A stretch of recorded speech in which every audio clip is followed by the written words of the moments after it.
Hello everyone, എല്ലാവർക്കും Pathways അക്കാഡമിയുടെ daily news അനാലിസിലേക്ക് സ്വാഗതം.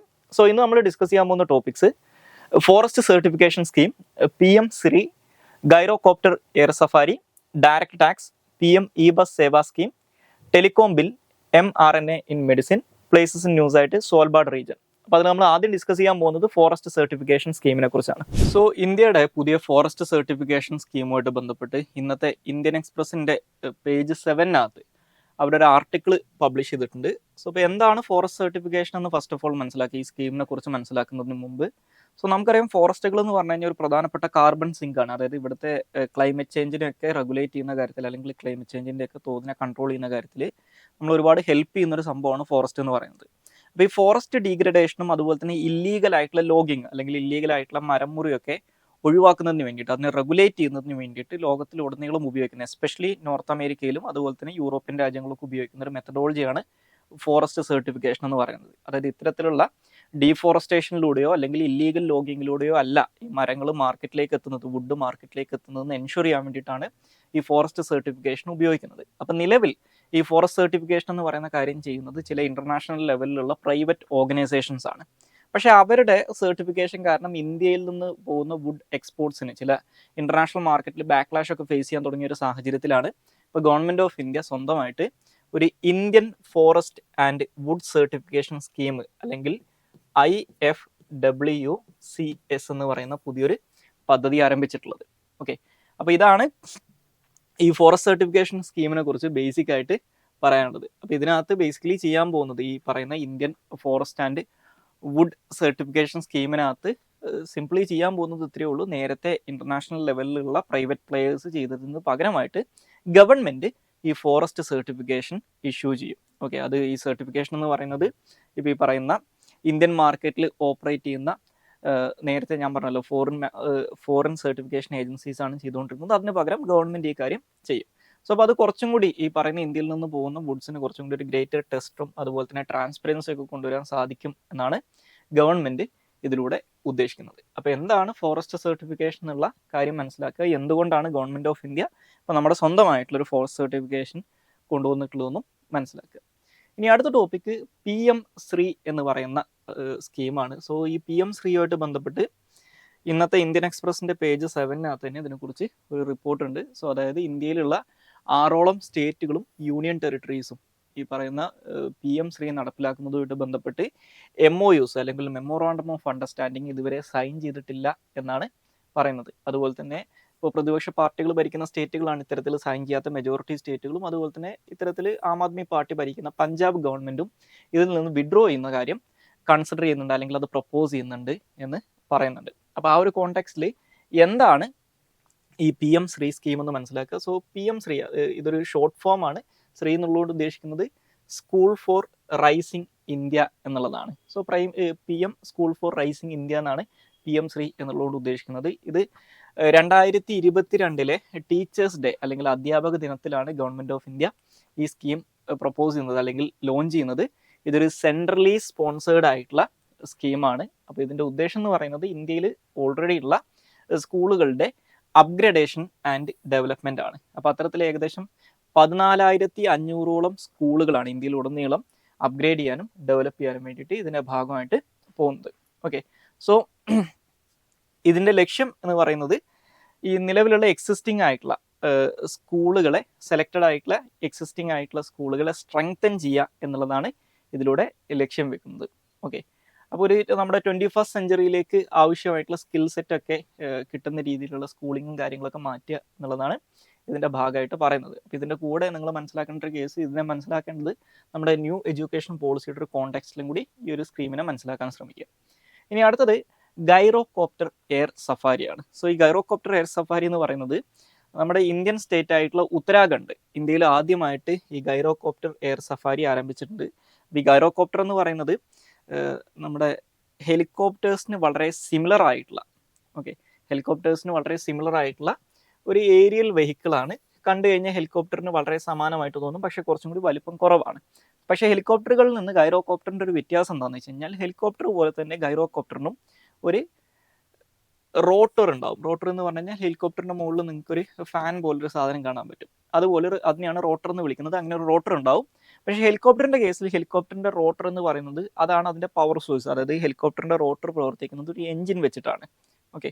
പക്ഷേ ഗൈറോകോപ്റ്ററിൻ്റെ റോട്ടറിന് പവർ ഉണ്ടാവില്ല. ഇതൊരു അൺപവേർഡ് റോട്ടർ ആയിരിക്കും. സോ അപ്പോൾ ഇത് ലിഫ്റ്റ് ക്രിയേറ്റ് ചെയ്യാൻ വേണ്ടി മാത്രമായിട്ട് സ്വാഭാവികമായിട്ടുള്ള കാറ്റ് വെച്ച് കറങ്ങുന്ന ഒരു റോട്ടർ ആയിരിക്കും. പിന്നെ എങ്ങനെയാണ് ഇത് പ്രവർത്തിക്കുന്നതെന്ന് വെച്ച് കഴിഞ്ഞാൽ ഈ ഗൈറോകോപ്റ്ററിന് ഒരു ത്രസ്റ്ററായിട്ട്, അതായത് അതിൻ്റെ ബാക്ക് സൈഡിലായിട്ട് ത്രസ്റ്റ് പ്രൊവൈഡ് ചെയ്യാൻ വേണ്ടിയിട്ട് ഒരു എഞ്ചിൻ ഉണ്ടാവും. ഓക്കെ. അപ്പോൾ നമ്മൾ ഈ ഡ്രോണുകളുടെ ഒക്കെ ബാക്കിൽ കാണുന്നത് പോലെ ഒരു എഞ്ചിൻ ഉണ്ടാവും. ആ എഞ്ചിൻ കണക്ട് ചെയ്തിട്ടുള്ള പ്രൊപ്പല്ലർ വെച്ചിട്ടാണ് ഇതിൻ്റെ പവർ ജനറേറ്റ് ചെയ്യുന്നത്. ഓക്കെ. അപ്പോൾ അതാണ് ഗൈറോകോപ്റ്റർ എന്ന് പറയുന്നത്. സോ ഈ സ്കീം അല്ലെങ്കിൽ ഈ ഉത്തരാഖണ്ഡിൽ നടപ്പിലാക്കുന്ന പദ്ധതി എന്താണെന്ന് വെച്ച് കഴിഞ്ഞാൽ ഉത്തരാഖണ്ഡിൽ ഓൾറെഡി അവർക്ക് ഒരു ബ്രേക്ക്ഫാസ്റ്റ് ടൂറിസം ഇനീഷ്യേറ്റീവ് ഉണ്ട്. ബ്രേക്ക്ഫാസ്റ്റ് ടൂറിസം ഇനീഷ്യേറ്റീവ് എന്ന് പറയുന്നത് ഉത്തരാഖണ്ഡിലെ ടൂറിസം ഡിപ്പാർട്ട്മെന്റ് നടപ്പിലാക്കുന്ന ഒരു പദ്ധതിയാണ്. ഉത്തരാഖണ്ഡ് നമുക്കറിയാം ഒരു ഹിമാലയൻ സ്റ്റേറ്റ് ആണ്. അപ്പോൾ ഹിമാലയത്തിൽ വളരെയധികം കാണാൻ വളരെ ഭംഗിയുള്ള സ്ഥലങ്ങളിലൊക്കെ ആളുകൾക്ക് ഈ ബ്രേക്ക്ഫാസ്റ്റിന്റെ ടൈമിൽ ആളുകളെ കൊണ്ടുപോയിട്ട് അവർക്ക് അവിടെ ഇത്തരത്തിലുള്ള നേച്ചർ ആയിട്ടുള്ള പ്ലേസുകളിൽ പ്രകൃതിദത്തമായിട്ടുള്ള സ്ഥലങ്ങളിൽ പോയി ബ്രേക്ക്ഫാസ്റ്റ് കഴിക്കാനുള്ള അവസരം ഒരുക്കുന്ന തരത്തിലുള്ള ടൂറിസം സ്കീമാണ് ഈ ബ്രേക്ക്ഫാസ്റ്റ് ടൂറിസം സ്കീം എന്ന് പറയുന്നത്. അപ്പോൾ അതിന്റെ ഭാഗമായിട്ടാണ് ഇവർ ഈ പറയുന്ന ഹിമാലയൻ സഫാരി സ്കീം നടപ്പിലാക്കുന്നത്. അപ്പോൾ അതിന്റെ ഭാഗമായിട്ട് ഈ ബ്രേക്ക്ഫാസ്റ്റ് ടൂറിസം ഇനീഷ്യേറ്റീവിന്റെ ഒരു പാർട്ടായിട്ടാണ് ഈ പറയുന്ന ഗൈറോകോപ്റ്റർ എയർ സഫാരി എന്ന് പറയുന്ന പദ്ധതി വരുന്നത്. അപ്പോൾ ഒന്നുമില്ല, ഇതിനകത്ത് ഈ പറയുന്ന ടൂറിസ്റ്റുകളെ ഗൈറോകോപ്റ്ററിൽ കയറ്റിയിട്ട് അവിടെയുള്ള സ്ഥലങ്ങളൊക്കെ കാണിക്കും. ഓക്കെ. സോ ഇതാണ് ഇതിൻ്റെ അകത്ത് പറയാനുള്ളത്. ഇനി അടുത്ത ടോപ്പിക്ക് ഡയറക്റ്റ് ടാക്സ് ആണ്. സോ ഡയറക്റ്റ് ടാക്സ് എന്ന് പറയുന്നത് ഇന്ത്യയിലെ ജനങ്ങളുടെ കയ്യിൽ നിന്ന് അല്ലെങ്കിൽ ജനങ്ങളുടെ കയ്യിൽ നിന്ന് ഗവൺമെന്റ് നേരിട്ട് കളക്ട് ചെയ്യുന്ന ടാക്സിനെയാണ് നമ്മൾ ഡയറക്റ്റ് ടാക്സ് എന്ന് പറയുന്നത്. അപ്പോൾ ഈ ഡയറക്റ്റ് ടാക്സിനെ കുറിച്ച് ഇപ്പോൾ നമ്മൾ ഡിസ്കസ് ചെയ്യാനുള്ള ഒരു കാരണം എന്ന് പറയുന്നത് ഇന്ത്യയിലെ ഡയറക്റ്റ് ടാക്സ് കളക്ഷൻ കഴിഞ്ഞ വർഷമായിട്ട് കമ്പയർ ചെയ്യുന്ന സമയത്ത് വളരെ വലിയ രീതിയിൽ കൂടിയതായിട്ടുള്ള ഒരു റിപ്പോർട്ട് ഇന്നത്തെ ദ ഹിന്ദു പേപ്പറിന്റെ പേജ് 17 പറയുന്നുണ്ട്. അതായത് ഇന്ത്യയിലെ ഡയറക്റ്റ് ടാക്സ് കളക്ഷൻ എന്ന് പറയുന്നത് ഈ വർഷം ഡിസംബർ 17 വരെയുള്ള കണക്കുകൾ അനുസരിച്ച് ഏകദേശം 20.7% വർധനവ് രേഖപ്പെടുത്തിയിട്ടുണ്ടെന്നാണ് പറയുന്നത്. അതിലൂടെ ഏകദേശം 13.7 ലക്ഷം കോടി രൂപ അല്ലെങ്കിൽ 13,70,000 കോടി രൂപ നമുക്ക് ഇതിലൂടെ കളക്ട് ചെയ്യാൻ പറ്റിയിട്ടുണ്ടെന്നാണ് പറയുന്നത്. അപ്പോൾ നമ്മൾ ഈ 2023-24 ബഡ്ജറ്റിനകത്ത് ടാർഗറ്റ് ചെയ്തിട്ടുള്ള ഡയറക്റ്റ് ടാക്സ് കളക്ഷന്റെ ഏകദേശം 75% ഇത്തരത്തിൽ ഇപ്പോൾ തന്നെ കളക്ട് ചെയ്യാൻ പറ്റിയിട്ടുണ്ടെന്നാണ് പറയുന്നത്. അപ്പോൾ ആ കോണ്ടെക്സ്റ്റിലാണ് നമ്മൾ ഈ ഡയറക്റ്റ് ടാക്സിനെ കുറിച്ച് ഡിസ്കസ് ചെയ്യുന്നത്. അപ്പോൾ എന്താണ് ഡയറക്റ്റ് ടാക്സ് എന്ന് മനസ്സിലാക്കുക. ഡയറക്റ്റ് ടാക്സ് എന്ന് പറയുന്നത് ജനങ്ങളുടെ കയ്യിൽ നിന്ന് ഗവൺമെന്റ് നേരിട്ട് കളക്ട് ചെയ്യുന്ന അല്ലെങ്കിൽ ജനങ്ങളുടെ മുകളിൽ ഗവൺമെന്റ് നേരിട്ട് ചുമത്തുകയും ജനങ്ങളുടെ കയ്യിൽ നിന്ന് ഗവൺമെന്റ് നേരിട്ട് കളക്ട് ചെയ്യുകയും ചെയ്യുന്ന ടാക്സ് ആണ് ഡയറക്റ്റ് ടാക്സ്. നമ്മൾ എന്ത് സാധനങ്ങൾ വാങ്ങിക്കുന്ന സമയത്തും ഗവൺമെന്റിന് ടാക്സ് കൊടുക്കുന്നുണ്ട്, ഈ GST ഒക്കെ പോലെ. അതൊക്കെ ഇൻഡയറക്റ്റ് ടാക്സ് ആണ്, കാരണം നമ്മൾ നേരിട്ടല്ല ഗവൺമെന്റിന് ടാക്സ് കൊടുക്കുന്നത്. പക്ഷേ ഡയറക്റ്റ് ടാക്സ് എന്ന് പറഞ്ഞു കഴിഞ്ഞാൽ ജനങ്ങൾ നേരിട്ട് ഗവൺമെന്റിന് കൊടുക്കുന്ന ടാക്സ് ആണ് ഡയറക്റ്റ് ടാക്സ്. അതിന് ഏറ്റവും വലിയ എക്സാമ്പിൾ എന്ന് പറയുന്നത് ഇൻകം ടാക്സ് ആണ്. ഓക്കെ.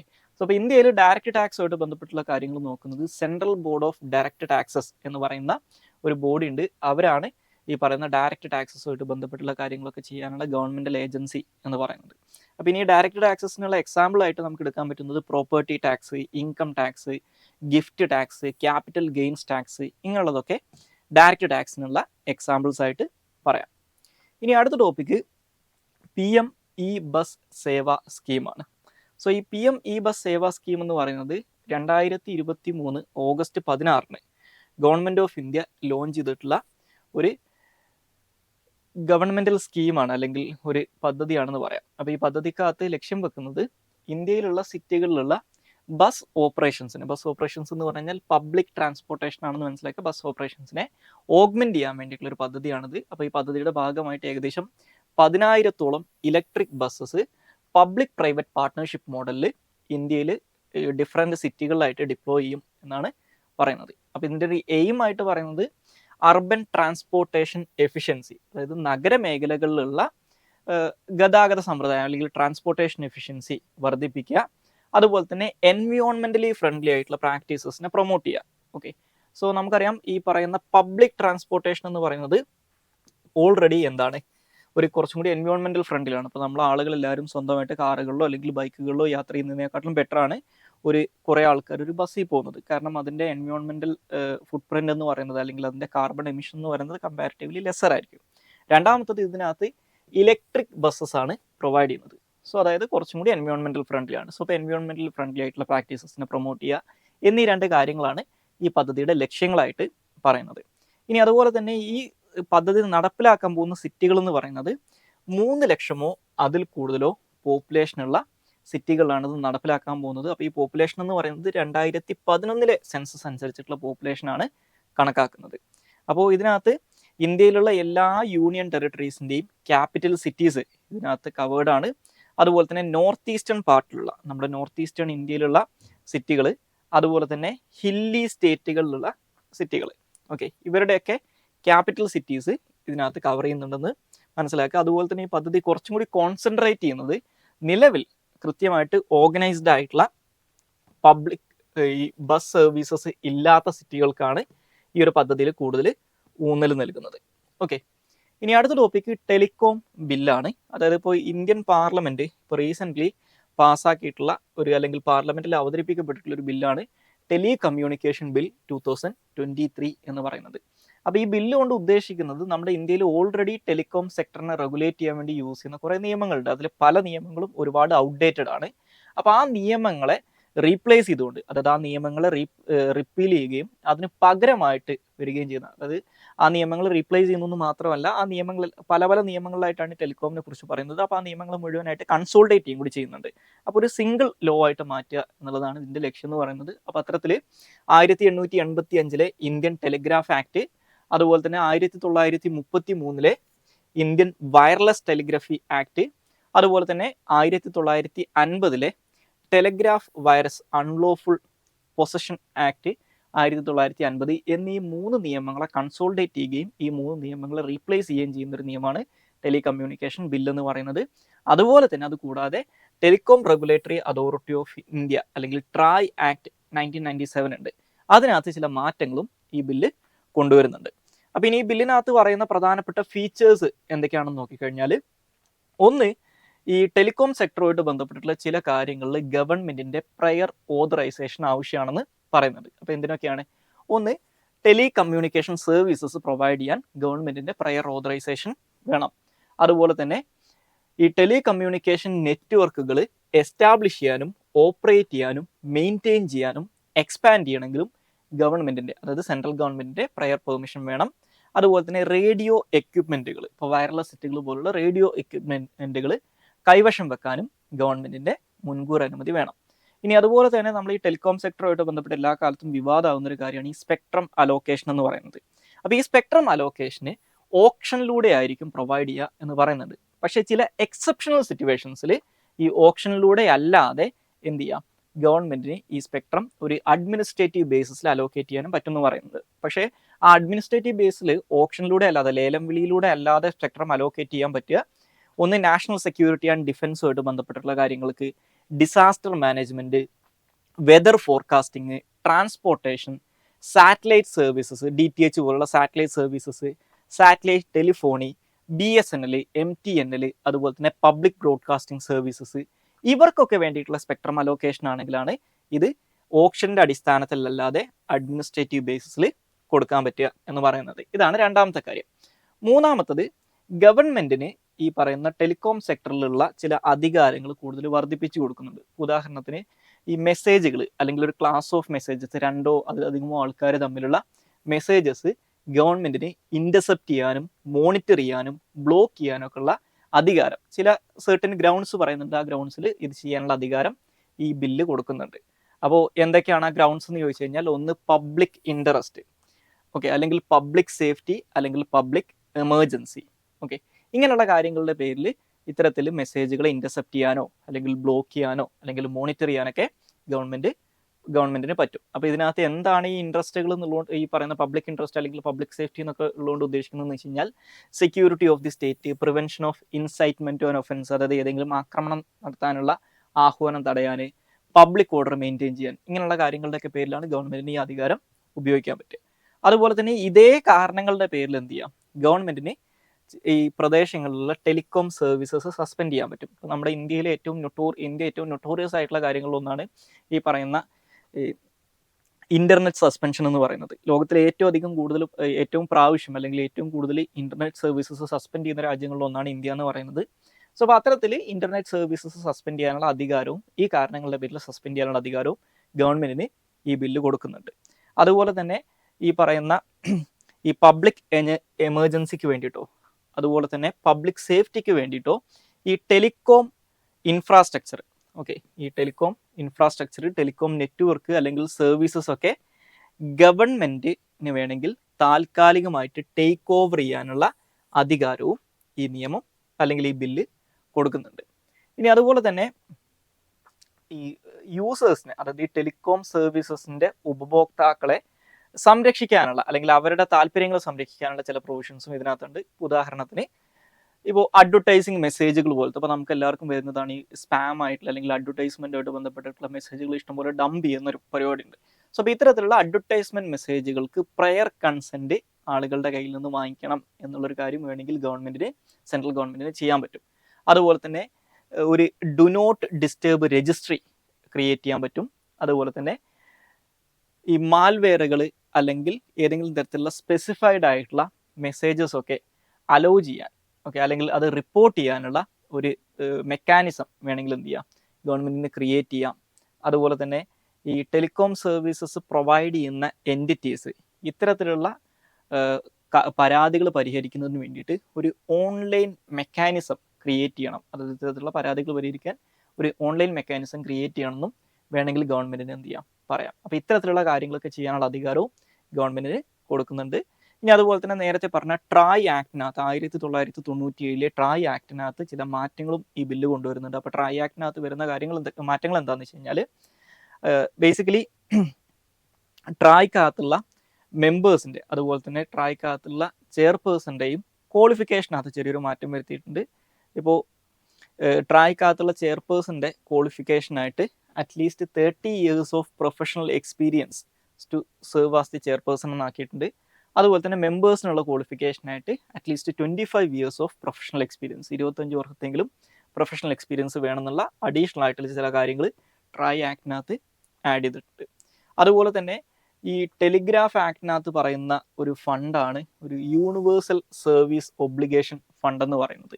ഇത് ഈ ടെലിഗ്രാഫ് ആക്ടിനകത്തുള്ള ഒരു പ്രൊവിഷൻ ആയിരുന്നു. അതിൻ്റെ പർപ്പസ് എന്ന് പറയുന്നത് അണ്ടർസേർവ്ഡ് ആയിട്ടുള്ള ഏരിയാസിൽ ടെലികോം സർവീസസ് പ്രൊവൈഡ് ചെയ്യാനാണ് ഈ ഫണ്ട് യൂസ് ചെയ്തുകൊണ്ടിരുന്നത്. അപ്പോൾ ഈ ഫണ്ടിനെ ഈ ബില്ലിനകത്തും നിലനിർത്തുന്നുണ്ട്. പക്ഷേ ഈ ഫണ്ടിൻ്റെ പേര് ഈ പറയുന്ന യൂണിവേഴ്സൽ സർവീസസ് ഒബ്ലിഗേഷൻ ഫണ്ട് എന്ന് മാറ്റിയിട്ട് ഡിജിറ്റൽ ഭാരത് നിധി എന്നാക്കിയിട്ട് മാറ്റിയിട്ടുണ്ട്. ഓക്കെ, അതുപോലെ തന്നെ ഈ ഫണ്ട് ഉപയോഗിച്ചുകൊണ്ട് റിസർച്ച് ആൻഡ്, അതായത് ഈ ഫണ്ടിൻ്റെ പ്രൈമറി പർപ്പസ് എന്ന് പറയുന്നത് അണ്ടർസേർവ്ഡ് ആയിട്ടുള്ള ഏരിയാസിന് ടെലികോം സർവീസസ് പ്രൊവൈഡ് ചെയ്യുക എന്നുള്ളതാണ്. പക്ഷേ ഇപ്പോൾ ഈ പുതിയ ബില്ല് അനുസരിച്ച് ഈ ഡിജിറ്റൽ ഭാരത് നിധി ഇത്തരത്തിലുള്ള ടെലികോം അണ്ടർസേർവ്ഡ് ആയിട്ടുള്ള ഏരിയാസിന് ടെലികോം സർവീസസ് പ്രൊവൈഡ് ചെയ്യാനും ഉപയോഗിക്കാം. അതുപോലെ തന്നെ റിസർച്ച് ആൻഡ് ഡെവലപ്മെന്റ് പർപ്പസിന് വേണ്ടിയിട്ടും ഈ ഫണ്ട് ഉപയോഗിക്കാം എന്ന് പറയുന്നുണ്ട്. അതുപോലെ തന്നെ ഈ ബില്ലിനകത്ത് ഒരുപാട് സിവിൽ, ഈ ടെലികോം സെക്ടറുമായിട്ട് ബന്ധപ്പെട്ടുള്ള സിവിൽ ആൻഡ് ക്രിമിനൽ ഒഫൻസസിനെ കുറിച്ച് അല്ലെങ്കിൽ സിവിലും ക്രിമിനലും ആയിട്ടുള്ള കേസുകളെ കുറിച്ച് അല്ലെങ്കിൽ കുറ്റകൃത്യങ്ങളെ കുറിച്ച് പറയുന്നുണ്ട്. അപ്പോൾ ഇതിനകത്തുള്ള സിവിൽ കേസുകൾ പരിശോധിക്കുന്നതിന് വേണ്ടിയിട്ട് സെൻട്രൽ ഗവൺമെന്റ് എന്ത് ചെയ്യണം, ഒരു അഡ്ജുഡിക്കേറ്റിംഗ് ഓഫീസറെ അപ്പോയിന്റ് ചെയ്യണം എന്ന് പറയുന്നുണ്ട്. അതായത് ഇത്തരത്തിലുള്ള സിവിൽ കേസുകളെ കുറിച്ച് അന്വേഷണം നടത്താനും അതിനകത്ത് ഉത്തരവിറക്കാനും വേണ്ടിയിട്ട് ഒരു അഡ്ജുഡിക്കേറ്റിംഗ് ഓഫീസറെ അപ്പോയിന്റ് ചെയ്യണം. സോ ഈ പറയുന്ന അഡ്ജുഡിക്കേറ്റിംഗ് ഓഫീസർ എന്ന് പറയുന്നത് ഒരു ജോയിന്റ് സെക്രട്ടറി റാങ്കിലെങ്കിലും ഉള്ള, ഏറ്റവും മിനിമം ഒരു ജോയിന്റ് സെക്രട്ടറി റാങ്കിലെങ്കിലും ഉള്ള ഒരാളായിരിക്കണം എന്ന് പറയുന്നുണ്ട്.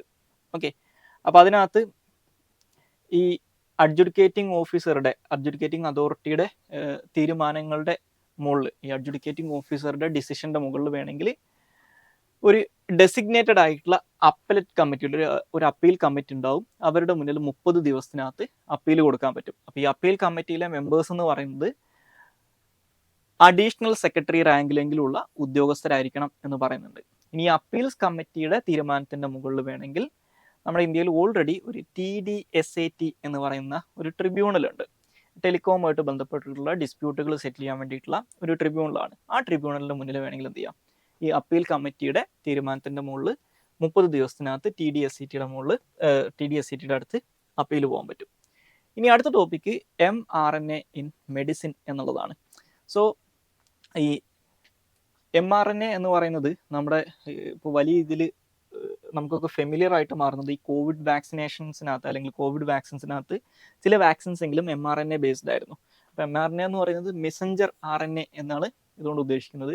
അപ്പോൾ ഈ mRNAക്ക് നമ്മുടെ പുതിയ കാലത്ത്, അതായത് കുറച്ചും കൂടി ടൈലർ മെയ്ഡ് ആയിട്ടുള്ള, കുറച്ചും കൂടി സ്പെസിഫിക് ആയിട്ട് രോഗങ്ങളെ ചികിത്സിക്കാൻ പറ്റുന്ന രീതിയിലുള്ള മരുന്നുകൾ പ്രൊഡ്യൂസ് ചെയ്യാനൊക്കെ അല്ലെങ്കിൽ അതിനകത്തേക്ക് mRNA ടെക്നോളജി ഉപയോഗിക്കാം എന്നുള്ളൊരു കാര്യം എല്ലാവരും പറയുന്നതാണ്. അത് കുറച്ചും കൂടി കസ്റ്റമൈസ്ഡ് ആയിട്ടുള്ള രീതിയിലുള്ള മെഡിക്കേഷൻ പ്രൊവൈഡ് ചെയ്യാനും അതുപോലെ തന്നെ സൈഡ് എഫക്റ്റ് കുറവുള്ള ചികിത്സാ രീതികൾ അല്ലെങ്കിൽ മരുന്നുകൾ ക്രിയേറ്റ് ചെയ്യാനൊക്കെ mRNA യൂസ് ചെയ്യാം എന്ന് പറയുന്നുണ്ട്.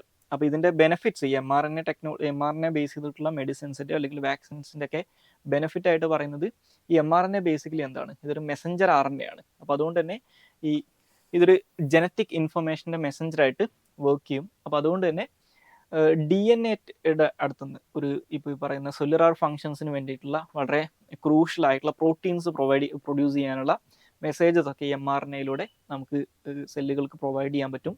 അതുപോലെ തന്നെ ഇതിൻ്റെ അടിസ്ഥാനത്തിൽ അവർക്ക് ഈ പറയുന്ന mRNA റീഡ് ചെയ്തുകൊണ്ട് അത് ജനറ്റിക് റെസിപ്റ്റ്സ് ഈ പറയുന്ന DNA-യിൽ എൻകോഡഡ് ആയിട്ടുള്ള ജനറ്റിക് റെസിപ്റ്റ്സ് റീഡ് ചെയ്യാനും അപ്പോൾ അതിലൂടെ ഈ പുതിയ പ്രോട്ടീൻ സിന്തസിസുകൾ ഫോം ചെയ്യാനൊക്കെ സഹായിക്കാൻ പറ്റും. അതുപോലെ തന്നെ ഈ ഡിസീസ് കോസിങ് എറേഴ്സിനൊക്കെ ഒഴിവാക്കാൻ ഈ പറയുന്ന mRNA ടെക്നോളജി ഉപയോഗിച്ചുകൊണ്ട് നമുക്ക് സാധിക്കും എന്നാണ് പറയുന്നത്.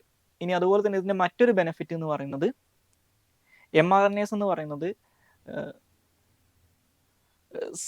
ഈ സെല്ലുകളുടെ നാച്ചുറൽ എബിലിറ്റി ഉണ്ടാവും. അതായത് ആവശ്യമില്ലാത്ത സമയത്ത് ഇതിനെ ഡിസ്ട്രോയ് ചെയ്യാനുള്ള നാച്ചുറൽ എബിലിറ്റി ഉണ്ടാവും. അപ്പോൾ അത് ഇവിടെ ഉപയോഗിക്കാൻ പറ്റും. അപ്പോൾ mRNAs എന്ന് പറയുന്നത് പെർമനൻ്റ് ആയിട്ടുള്ളൊരു കാര്യമല്ല. അപ്പോൾ ഇതിൻ്റെ ഡോസസ് എന്ന് പറയുന്നത് ഒരു പേഷ്യൻറ്റിൻ്റെ ചേഞ്ചിങ് നീഡ്സ് അനുസരിച്ച് നമുക്ക് മാറ്റാൻ പറ്റും. അതാണ് കുറച്ചും കൂടി കസ്റ്റമൈസ്ഡ് ആയിട്ട് ഇത് ചെയ്യാൻ പറ്റും എന്ന് പറയുന്നത്. ഇനി mRNA ബേസ്ഡ് ആയിട്ടുള്ള വാക്സിൻ ഡെവലപ്മെൻറ്റിൻ്റെ ഒരു ചരിത്രം നോക്കിക്കഴിഞ്ഞാൽ ലോകത്തിൽ ആദ്യമായിട്ട് ഈ US-ൻ്റെ FDA ഉണ്ട്, അല്ലെങ്കിൽ ഫുഡ് ആൻഡ് ഡ്രഗ് അഡ്മിനിസ്ട്രേഷൻ ഉണ്ട്. അവരാദ്യമായിട്ട് അപ്രൂവ് ചെയ്തിട്ടുള്ള mRNA ബേസ്ഡ് വാക്സിൻസ് എന്ന് പറയുന്നത് ഈ COVID-19 വാക്സിൻസ് ആയിട്ട് വന്നിട്ടുണ്ടായിരുന്ന മൊഡോണയുടെയും അതുപോലെ തന്നെ ഫൈസറിൻ്റെയും വാക്സിൻസ് ആയിരുന്നു. അതുപോലെ തന്നെ ഈ mRNA ബേസ് ചെയ്തിട്ടുള്ള വാക്സിൻസ് മറ്റുള്ള ഇൻഫെക്ഷസ് ഡിസീസസ് ആയിട്ടുള്ള ഈ seasonal flu, herpes, respiratory syncytial virus, അതുപോലെ തന്നെ norovirus, Lyme disease, Zika, അതുപോലെ തന്നെ ഷിംഗിൾസ് പോലുള്ള അസുഖങ്ങൾക്ക് വേണ്ടിയിട്ടുള്ള mRNA ബേസ്ഡ് വാക്സിൻസിൻ്റെ ഒക്കെ ട്രയൽസ് ഇപ്പോൾ നടന്നുകൊണ്ടിരിക്കുകയാണ്. ഇനി mRNA ഇപ്പോൾ ഈ പറയുന്ന വാക്സിൻ ഡെവലപ്മെൻറ്റ് അല്ലാത്തുള്ള ചികിത്സയ്ക്ക് വേണ്ടിയിട്ട് ഉപയോഗിക്കുന്നതിനുള്ള ട്രയൽസും ഇപ്പോൾ നടക്കുന്നുണ്ട്. ഇപ്പോൾ ഉദാഹരണത്തിന് ക്യാൻസർ ട്രീറ്റ്മെൻറ്റ്, അതുപോലെ തന്നെ നമ്മുടെ ഇമ്മ്യൂൺ സിസ്റ്റത്തിനെ കുറച്ചും കൂടി ബെറ്റർ ആക്കാൻ വേണ്ടിയിട്ടുള്ള സ്പെസിഫിക് ക്യാൻസർ സെൽസിനെയൊക്കെ ടാർഗറ്റ് ചെയ്യുന്ന തരത്തിലുള്ള ചികിത്സക്കൊക്കെ വേണ്ടിയിട്ട് ഇത് ഈ mRNA യൂസ് ചെയ്തിട്ടുള്ള ചികിത്സക്ക് വേണ്ടിയിട്ടുള്ള പഠനങ്ങൾ നടന്നുകൊണ്ടിരിക്കുന്നുണ്ട്. അപ്പോൾ ഈ ക്യാൻസറിൻ്റെ ഒക്കെ കേസിൽ ഈ mRNA ബേസ് ചെയ്തിട്ടുള്ള ട്രീറ്റ്മെൻറ്റ് എന്ന് പറയുന്നത് ജസ്റ്റ് ലൈക്ക് ഒരു വാക്സിൻസ് എങ്ങനെയാണോ ഫങ്ഷൻ ചെയ്യുന്നത് അതിന് സിമിലർ ആയിട്ടുള്ള രീതിയിലാണ് ഫങ്ഷൻ ചെയ്യുക. അപ്പോൾ അവർ ബേസിക്കലി ചെയ്യുന്നത് നമ്മുടെ ഇമ്മ്യൂൺ സിസ്റ്റത്തിനെ, ക്യാൻസർ സെൽസിനെ ടാർഗറ്റ് ചെയ്യാൻ വേണ്ടിയിട്ട് ട്രെയിൻ ചെയ്യും എന്നുള്ളതാണ് mRNA ബേസ് ചെയ്തിട്ടുള്ള ക്യാൻസർ ചികിത്സക്കുള്ള അഡ്വാൻറ്റേജ് എന്ന് പറയുന്നത്. ഓക്കെ, അപ്പോൾ ഈ പറയുന്ന ഇത് നമ്മുടെ ശരീരത്തിലേക്ക് ഇഞ്ചെക്ട് ചെയ്ത് കഴിഞ്ഞാൽ ഇവർ ബേസിക്കലി എന്ത് ചെയ്യും, ഈ നോർമൽ സെൽസിനെ കുറച്ചും കൂടി മ്യൂട്ടേറ്റഡ് ആയിട്ടുള്ള പ്രോട്ടീൻസ് ഡെവലപ്പ് ചെയ്യാൻ വേണ്ടിയിട്ട് പ്രോംപ്റ്റ് ചെയ്യും. അപ്പോൾ അങ്ങനെ പ്രോംപ്റ്റ് ചെയ്യുന്ന സമയത്ത് ഈ ആൻറ്റിബോഡി പ്രൊഡക്ഷൻ ശരീരത്തിൽ വലിയ രീതിയിൽ കൂടുകയും ഈ ആൻറ്റിബോഡീസ് ക്യാൻസർ സെല്ലുകളെ സ്പെസിഫിക് ആയിട്ട് ടാർഗറ്റ് ചെയ്യുകയും ചെയ്യും. അപ്പോൾ അങ്ങനെ മാർക്ക് ചെയ്യുന്നതിലൂടെ, ഇത്തരത്തിൽ ടാർഗറ്റ് ചെയ്യുന്നതിലൂടെ ഈ ക്യാൻസർ സെൽസിനെ ഇമ്മ്യൂൺ അറ്റാക്സിന് കൂടുതൽ ടാർഗറ്റ് ചെയ്യാൻ പറ്റും, അല്ലെങ്കിൽ ഇമ്മ്യൂൺ അറ്റാക്സിന് പെട്ടെന്ന് മനസ്സിലാക്കാൻ പറ്റും. അപ്പോൾ ഇത് ബേസിക്കലി മറ്റുള്ള നമ്മുടെ ഹെൽത്തി സെല്ലുകളെ, ഇപ്പോൾ ഈ ക്യാൻസറിൻ്റെ നിലവിലുള്ള ചികിത്സയുടെ പ്രശ്നം എന്ന് പറഞ്ഞു കഴിഞ്ഞാൽ ചികിത്സകൾ പലതും നമ്മുടെ ഹെൽത്തി സെല്ലുകളെയും അഫക്റ്റ് ചെയ്യും. അപ്പോൾ ഈ ഹെൽത്തി സെല്ലുകളെ അഫക്റ്റ് ചെയ്യാതെ ഇത് കൃത്യമായിട്ട് ക്യാൻസർ സെല്ലുകളെ മാത്രം മാർക്ക് ചെയ്യുന്നതുകൊണ്ട് തന്നെ ഇമ്മ്യൂൺ സിസ്റ്റം അതിനെ മാത്രം ആക്രമിക്കുന്ന രീതിയിലേക്ക് നമുക്ക് ഈ ചികിത്സാ രീതി മാറ്റാൻ പറ്റും. അപ്പോൾ ഈ ഇത്തരത്തിലുള്ള പാൻക്രിയാറ്റിക് ക്യാൻസർ ട്രീറ്റ്മെൻറ്റിനൊക്കെ വേണ്ടിയിട്ടുള്ള mRNA ബേസ് ചെയ്തിട്ടുള്ള ഡയഗ്നോസിസ് അല്ലെങ്കിൽ ഇതിന് വേണ്ടിയിട്ടുള്ള മെഡിസിൻസിനെ കുറിച്ചിട്ടുള്ള ക്ലിനിക്കൽ ട്രയൽസ് ഇപ്പോൾ നടന്നുകൊണ്ടിരിക്കുകയാണ്. ഇനി ഇന്ത്യയിൽ ഈ mRNA ബേസ് ചെയ്തിട്ടുള്ള ട്രയൽസും അല്ലെങ്കിൽ അതിൻ്റെ ഡെവലപ്മെൻറ്റിനെ കുറിച്ച് നോക്കിക്കഴിഞ്ഞാൽ നമ്മുടെ ഇന്ത്യയിൽ ബേസിക്കലി mRNA ബേസ് ചെയ്തിട്ടുള്ള വാക്സിൻസ് ഒന്നും നമ്മൾ ഡെവലപ്പ് ചെയ്തിട്ടില്ലെങ്കിലും ഈ mRNA ബേസ് ചെയ്തിട്ടുള്ള വാക്സിൻസിൻ്റെ ഒക്കെ പ്രൊഡക്ഷൻ ഇന്ത്യയിൽ ഈ കൊറോണ പാൻഡമിക്കിൻ്റെ സമയത്ത് നടന്നിട്ടുണ്ട്. അതുപോലെ തന്നെ ഇത്തരത്തിൽ mRNA ബേസ് ചെയ്തിട്ടുള്ള മരുന്നുകളെ കുറിച്ച് സ്റ്റഡീസ് നടത്തുന്ന രാജ്യങ്ങളുടെ അല്ലെങ്കിൽ കമ്പനീസിൻ്റെ കയ്യിൽ നിന്ന് ഇന്ത്യയിലേക്ക് ടെക്നോളജി ട്രാൻസ്ഫറിന് വേണ്ടിയിട്ട് ഗവൺമെൻറ് ശ്രമിക്കുന്നുണ്ട്.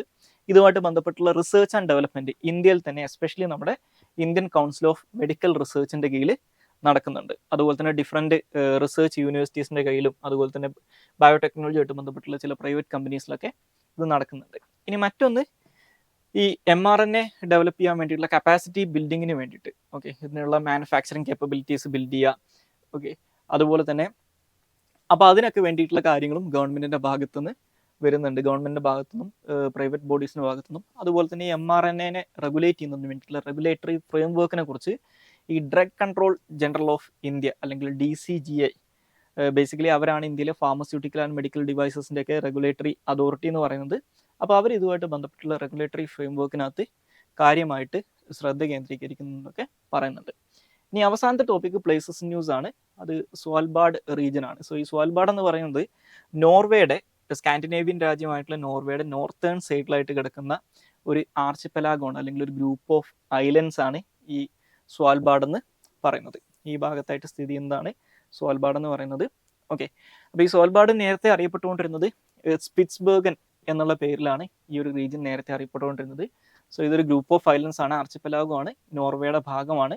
ഇത് ലൊക്കേറ്റ് ചെയ്തേക്കുന്നത് ആർട്ടിക് ഓഷനിലാണ്, നമ്മുടെ നോർത്തിലുള്ള ആർട്ടിക് സർക്കിളിൻ്റെ നോർത്തേൺ സൈഡിലായിട്ടാണ്, ആർട്ടിക് സർക്കിളിൻ്റെയും മുകളിലായിട്ടാണ് ഈ സ്വാൽബാർഡ് ആർച്ചിപ്പലാഗോ ലൊക്കേറ്റ് ചെയ്തിട്ടുള്ളത്. സോ ഈ സ്വാൽബാർഡ് ആർച്ചിപ്പലാഗോയുടെ മുകളിൽ നോർവേക്ക് സോവറൈനിറ്റി കൺഫേം ചെയ്ത് കിട്ടുന്നത് 1920 സ്വാൽബാർഡ് ട്രീറ്റിയിലൂടെയാണ്. അപ്പോൾ ഈ സ്വാൽബാർഡ് ട്രീറ്റിയിലൂടെ ഇതിനൊരു ഫ്രീ എക്കണോമിക് സോണായിട്ട് ഡിക്ലെയർ ചെയ്തിട്ടുണ്ട്. അതുപോലെ തന്നെ ഇവിടെ മിലിറ്ററി ആക്ടിവിറ്റീസ് ഒന്നും പറ്റില്ല എന്ന് പറഞ്ഞുകൊണ്ട് ഇതിനൊരു മിലിറ്ററൈസ്ഡ് സോണുമായിട്ട് ഡിക്ലെയർ ചെയ്തിട്ടുണ്ട്. ഇനി സ്വാൽബാർഡിനെ കുറിച്ച് നമ്മൾ സാധാരണഗതിയിൽ ന്യൂസിൽ കേൾക്കാറുള്ളത് ഈ സ്വാൽബാർഡിലുള്ള സ്വാൽബാർഡ് ഗ്ലോബൽ സീഡ് വോൾട്ടുമായിട്ട് ബന്ധപ്പെട്ടിട്ടാണ്. അതായത് ലോകത്തിലെ ഈ പറയുന്ന ക്രോപ്പ് ഡൈവേഴ്സിറ്റിനൊക്കെ പ്രൊട്ടക്ട് ചെയ്യാൻ വേണ്ടിയിട്ട് ഏകദേശം എല്ലാ തരത്തിലുള്ള ക്രോപ്സിൻ്റെയും സീഡുകൾ ലോകത്ത് മറ്റുള്ള സ്ഥലങ്ങളിലൊക്കെ അത് നശിച്ചു പോയാലും അത് പ്രൊട്ടക്ട് ചെയ്യാൻ വേണ്ടിയിട്ട് ഒരു സേഫ് ആയിട്ട് കീപ്പ് ചെയ്യാൻ വേണ്ടിയിട്ട് ഈ സ്വാൽബാർഡിലുള്ള വലിയൊരു സീഡ് വോൾട്ട് ഉണ്ട്. ആ വോൾട്ടിനകത്തത് കീപ്പ് ചെയ്തിട്ടുണ്ട്. അതാണ് സ്വാൽബാർഡ് ഗ്ലോബൽ സീഡ് വോൾട്ട് എന്ന് പറയുന്നത്. ഓക്കെ, അത് ഈ സ്വാൽബാർഡിനകത്തുള്ള ഒരു സ്പിറ്റ്സ്ബർഗൻ എന്ന് പറയുന്ന ഒരു ഐലൻഡിലാണ് അത് സ്ഥിതി ചെയ്തിട്ടുള്ളത്. ഓക്കെ, സോ ഇത്രയും കാര്യങ്ങളാണ് ഇന്നത്തെ ഡെയിലി ന്യൂസ് അനാലിസിനകത്ത് ഡിസ്കസ് ചെയ്യാനുള്ളത്. Thank you all.